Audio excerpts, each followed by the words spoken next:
নমস্কাৰ সকলোকে বিকাশ এডুকেশ্যন চেনেলত স্বাগতম জনাইছোঁ। এইটো ভিডিঅ'ত আপোনালোকে থাম্বনেইল চাই গমাই পাইছে যে এইখন হৈছে অমৃত বৃক্ষ আন্দোলনৰ এইখন হৈছে 10,000 ফৰ্ম ফিল আপ কেইদিনমান আগতে হৈ যোৱা মাননীয় মুখ্যমন্ত্ৰী ডক্টৰ হিমন্ত বিশ্ব শৰ্মাই এই গছপুলি ৰোৱাসকলে যিসকলে ৰৈছে সেইসকলৰ এইখন ফৰ্ম আজি দিছে। প্ৰত্যেকেই পাব এইখন ফৰ্ম। এইখন আপোনালোকে কেনেকৈ ফিল আপ কৰিব লাগিব, কি দিয়া আছে, কেনেকৈ আপোনালোকে ফটো লগাব লাগিব, ক'ত কি কৰিব লাগিব, এইটো ভিডিঅ'ত সবিশেষ আজি এইটো ভিডিঅ'ত জনাই দিম। তেনেহ'লে ভিডিঅ'টো চাই থাকক। প্ৰথমে ইয়াতে দিয়া আছে যে মুখ্যমন্ত্ৰীৰ মহিলা উদ্যমিতা অভিযান। প্ৰথমে ইয়াত দিয়া আছে আবেদন পত্ৰ। এইখন ফিল আপ কৰিবলৈ হ'লে ইয়াত প্ৰথমে আপোনালোকে এখন পাছপৰ্ট সাইজৰ আপোনালোকে এখন ফটো লগাই ল'ব। তাৰপিছত ইয়াত ক্ৰমিক নং এইটো দিয়া আছে। আপোনাৰ যিসকলে ফৰ্ম দিয়ে সেইসকলে ইয়াত আপোনালোকৰ ইয়াত লিখি দিব। তাৰপিছত ইয়াত প্ৰথমে দিয়া আছে যে 1 নম্বৰত দিয়া আছে আত্মসহায়ক গোটৰ সদস্যাৰ নাম। ইয়াত যিজনৰ নামত এই ফৰ্মখন আবেদন কৰিব তাইৰ নামটো ইয়াত ডাঙৰ হাতৰ লিখি দি দিব। ইয়াত দিয়া আছে যে ইন কেপিটেল লেটাৰ্ছ মানে ডাঙৰ হাতত লিখি দিব। তাৰপিছত দিয়া আছে ইয়াত 2 নম্বৰত দিয়া আছে আত্মসহায়ক গোটৰ নাম। ইয়াত নিজৰ আত্মসহায়ক গোটৰ নাম ইয়াত আপোনালোকে লিখি দিব। তাৰপিছত দিয়া আছে যে আত্মসহায়ক গোটৰ MIS কোড। ইয়াত প্ৰত্যেকে এটা নিজ অৰ্থাৎ নিজৰ এটা MI কোড দিয়া আছে। সেই কোডটো ইয়াত আপোনালোকে বহাই দিব। তাৰপিছত 4 নম্বৰত দিয়া আছে যে মোবাইল নম্বৰ। ইয়াত আপোনালোকৰ নিজৰ মোবাইল নম্বৰটো লিখি দিব। তাৰপিছত দিয়া আছে 5 নম্বৰত দিয়া আছে জাতি। এইটো জাতিটো আপোনালোকৰ কোন জাতি হয় এইটো ইয়াত দি দিব। প্ৰথমে দিয়া আছে 1 নম্বৰত ঘৰটো দিয়া আছে যে সাধাৰণ। তাৰপিছত 2 নম্বৰত দিয়া আছে যে অন্যান্য পিছপৰা শ্ৰেণী।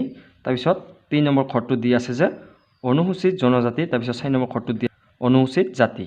ইয়াত আপোনালোক প্ৰত্যেক নিজৰ জাতিটো এইটো আপোনালোকে লিখি দিব। তাৰপিছত 6 নম্বৰত দিয়া আছে যে আবেদনকাৰী মৰাণ মটক জনগোষ্ঠীৰ অন্তৰ্ভুক্ত হয় নেকি। এইটো হয় আৰু নহয় বুলি দিয়া আছে।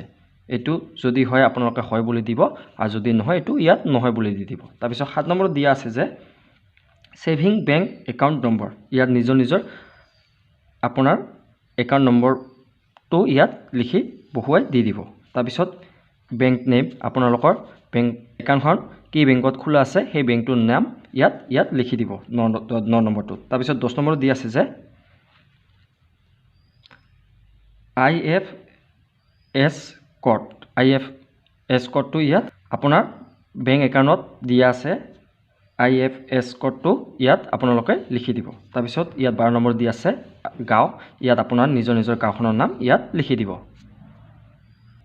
তাৰপিছত 13 নম্বৰত দিয়া আছে যে গাঁও পঞ্চায়ত গাঁও পৰিষদ উন্নয়ন সমিতি আৰু দিয়া আছে গাঁও উন্নয়ন সমিতিৰ অৰ্থাৎ আৰু দিয়া আছে MSC সমিতিৰ নাম। ইয়াত আপোনালোকৰ গাঁও পঞ্চায়তৰ নামটো লিখি দিলে হৈ যাব 13 নম্বৰটো। তাৰপিছত 14 নম্বৰত দিয়া আছে যে উন্নয়ন খণ্ডৰ নাম। আপোনাৰ নিজৰ উন্নয়ন খণ্ডৰ নামটো অৰ্থাৎ ব্লকটোৰ নাম ইয়াত লিখি দিব। তাৰপিছত 15 নম্বৰত দিয়া আছে জিলা।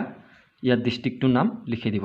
তাৰপিছত 16 নম্বৰত দিয়া আছে যে বিধানসভা সমিতিৰ নাম শেহতীয়া সমিতি পুনৰ্নিৰ্ধাৰণ আয়োগৰ প্ৰতিবেদন অনুসৰি। ইয়াত আপোনালোকৰ বিধানসভাৰ সমিতিৰ নামটো ইয়াত লিখি দিব। তাৰপিছত খ নম্বৰত দিয়া আছে ইয়াত 16 নম্বৰ খ নম্বৰটো যে ফটোযুক্ত ভোটাৰ পৰিচয় পত্ৰ নং। ইয়াত আপোনালোকৰ ফটোযুক্ত ইয়াত আপোনালোকৰ ভোটাৰ কাৰ্ডৰ তাতে দিয়া আছে ফটো আৰু লগতে তাতে পৰিচয় পত্ৰ নং দিয়া আছে। এইটো ইয়াত নম্বৰটো ইয়াত লিখি দিব। তাৰপিছত গ নম্বৰত দিয়া আছে যে 16 নম্বৰৰ ভোট গ্ৰহণ কেন্দ্ৰৰ নাম। ইয়াত আপোনাৰ কোন অৰ্থাৎ আপোনাৰ গাঁও অৰ্থাৎ চহৰ নগৰ ইয়াত আপোনালোকৰ ক'ত আপোনালোকে ভোট দিয়ে এইটো ইয়াত লিখি দিব। তাৰপিছত ঘ নম্বৰটো দিয়া আছে যে ভোট গ্ৰহণ কেন্দ্ৰ এইটো লিখি দিব। ক'ত আপোনালোকে ভোট দিয়ে সেইটো লিখি দিব। তাৰপিছত 17 নম্বৰত দিয়া আছে যে সন্তানৰ সংখ্যা যদি প্ৰযোজ্য হয়। ইয়াত দিয়া আছে আপোনাৰ কেইটা সন্তান ইয়াত আপোনালোকৰ লিখি দিব।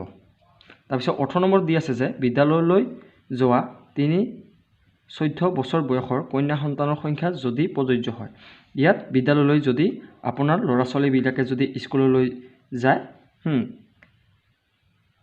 যদি ছোৱালী আছে তাৰ কেইটা ছোৱালী আছে সেইটো ইয়াত লিখি দিব তাৰপিছত 19 নম্বৰত দি আছে যে বিদ্যালয়ত কন্যা সন্তানৰ নামভৰ্তি কৰোৱা হৈছে নে নাই যদি প্ৰযোজ্য হয় আপোনালোকৰ যদি ল'ৰা ছোৱালী আছে যদি স্কুলত নাম লগাই দিছে অৰ্থাৎ ল'ৰা ছোৱালী যদি নাম লগাই দিছে হয় বুলি দিব আৰু যদি নাম লগাই দিয়া নাই এইটো নহয় বুলি দিব তাৰপিছত দিয়া আছে 20 নম্বৰত যে অমৃত বৃক্ষ আন্দোলনত ৰোপণ কৰা গছপুলি কেইটা জীয়াই আছে আৰু ডাঙৰ হৈছে নে ইয়াত আপোনালোকক পুছিছে যে আপোনালোকক যে গছবিলাক দি দিছে সেই গছপুলি কেইটা জীয়াই আছে নে ডাঙৰ হৈছে নে নাই এইটো আপোনালোকক সুধিছে যদি জীয়াই আছে হয় বুলি দিব যদি ডাঙৰ হৈছে ইয়াতো হয় বুলি দিব আৰু যদি নাই হোৱা নাই অৰ্থাৎ মৰি গৈছে এইটো নহয় বুলি দিব তাৰপিছত খ নম্বৰটো দিছে যে ইয়াত যদি নহয় সেই ঠাই নতুন গছপুলি ৰোপণ কৰা হৈছে নে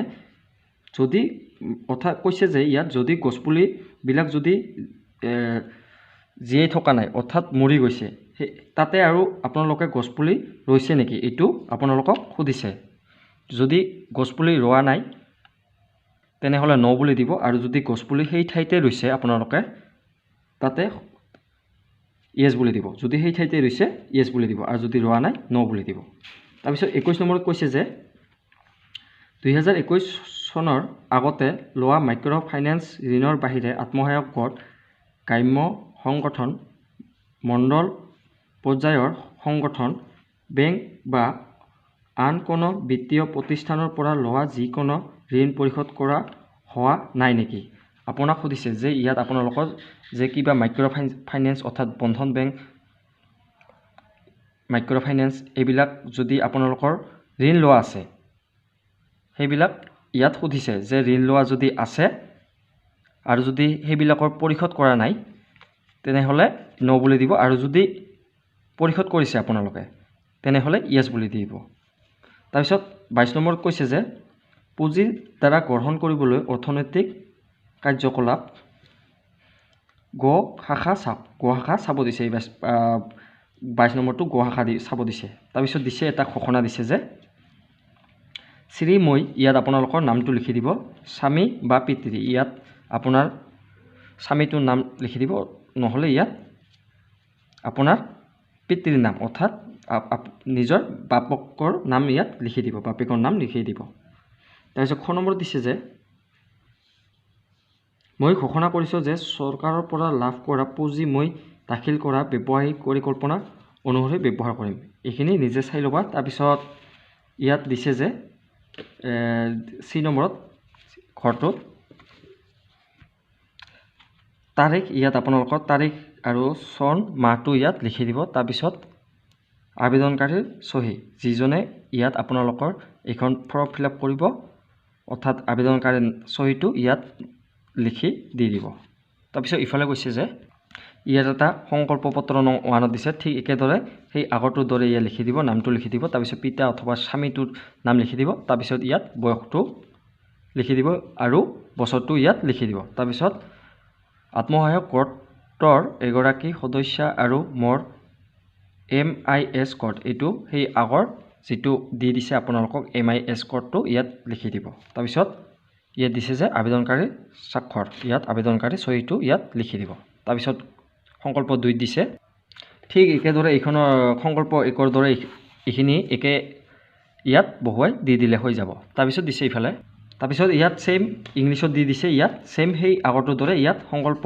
পাৰ্ট 1 দিছে ইয়াত সংকল্প পাৰ্ট 2 দিছে সেইটো তাত দিয়া ধৰণে ইয়াত লিখি দিলে হৈ যাব তাৰপিছত ইফালে দিছে অমৃত বৃক্ষ আন্দোলনৰ অংশ ৰূপে ৰোপণ কৰা পুলি কেইটাৰ ফটো ইয়াত আপোনালোকৰ যিবিলাক গছ ৰৈছে সেইবিলাকৰ ইয়াত ফটো দি দিব ইয়াত এখন ফটো দি দিব আজিলৈ ইমানে ধন্যবাদ